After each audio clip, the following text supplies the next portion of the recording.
श्रीमद् भागवत में रास पंचाध्यायी का उतना ही महत्व है जितना हमारे शरीर में आत्मा का। श्रीमद् भागवत में रास पंचाध्यायी 10वें स्कंध में 29 से 33 अध्याय में है। रासलीला के अर्थ को इस लेख में समझाया है। एक गोपी जो भगवान श्री कृष्ण के प्रति कोई इच्छा नहीं रखती, वह सिर्फ श्री कृष्ण को ही चाहती है, उनके साथ रास खेलना चाहती है। उसकी खुशी सिर्फ भगवान श्री कृष्ण को खुश देखने में है।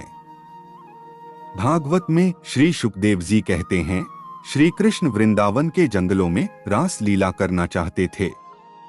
वास्तव में भगवान कुछ नहीं चाहते, वह तो स्वयं ही साध्य भी है और साधन भी। वास्तव में रास क्या है? रास भगवान श्री कृष्ण और कामदेव के बीच का युद्ध है। कामदेव ने जब भगवान शिव का ध्यान भंग कर दिया तो उसे खुद पर बहुत गर्व होने लगा।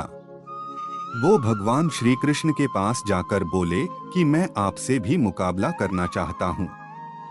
भगवान ने उसे स्वीकृति दे दी, लेकिन कामदेव ने इस मुकाबले के लिए भगवान के सामने एक शर्त भी रख दी। कामदेव ने कहा कि इसके लिए आपको अश्विन मास की पूर्णिमा को वृंदावन के रमणीय जंगलों में स्वर्ग की अप्सराओं सी सुंदर गोपियों के साथ आना होगा। श्री कृष्ण ने यह भी मान लिया। फिर जब तय की हुई शरद पूर्णिमा की रात आई, भगवान श्री कृष्ण ने अपनी बांसुरी बजाई। बांसुरी की सुरीली तान सुनकर गोपियां अपनी सुध खो बैठीं। श्री कृष्ण ने उनके मन मोह लिए। उनके मन में काम का भाव जागा, लेकिन ये काम कोई वासना नहीं थी, ये तो गोपियों के मन में भगवान को पाने की इच्छा थी। आमतौर पर काम, क्रोध, मद, मोह और भय अच्छे भाव नहीं माने जाते हैं, लेकिन जिसका मन भगवान ने चुरा लिया हो तो ये भाव उसके लिए कल्याणकारी हो जाते हैं।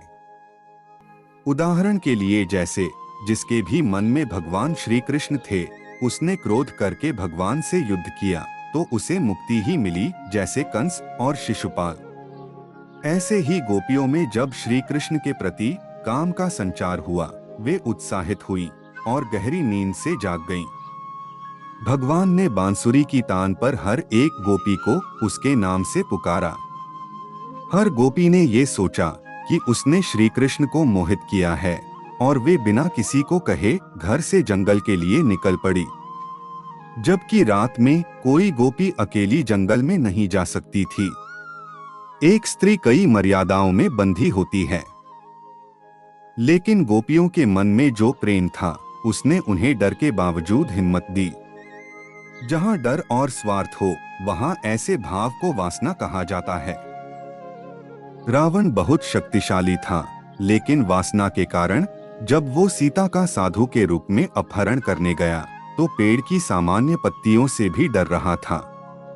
काकभुशुंडी गरुड़ से कहते हैं कि हे गरुड़, मनुष्य गलत रास्तों पर अपनी विवेक और ताकत खो देता है, उसके पास सिर्फ डर ही रह जाता है।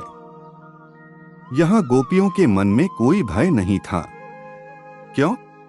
क्योंकि वे जानती थीं कि वे कोई गलत काम नहीं कर रही हैं। वे वो लक्ष्य प्राप्त करने जा रही है जिसके लिए जीव को जन्म मिलता है।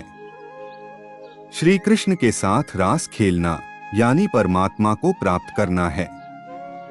सभी गोपियों ने महसूस किया कि भगवान सिर्फ उन्हें ही पुकार रहे हैं, लेकिन वो एक नहीं थी, कई थीं।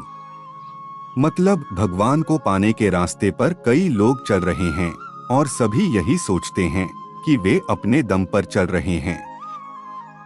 भगवान से हमारे रिश्ते में कोई गोपनीयता नहीं होती है, लेकिन निजता जरूर होती है। इसलिए गोपियां डरी नहीं। उन्होंने अपना सब कुछ छोड़ दिया।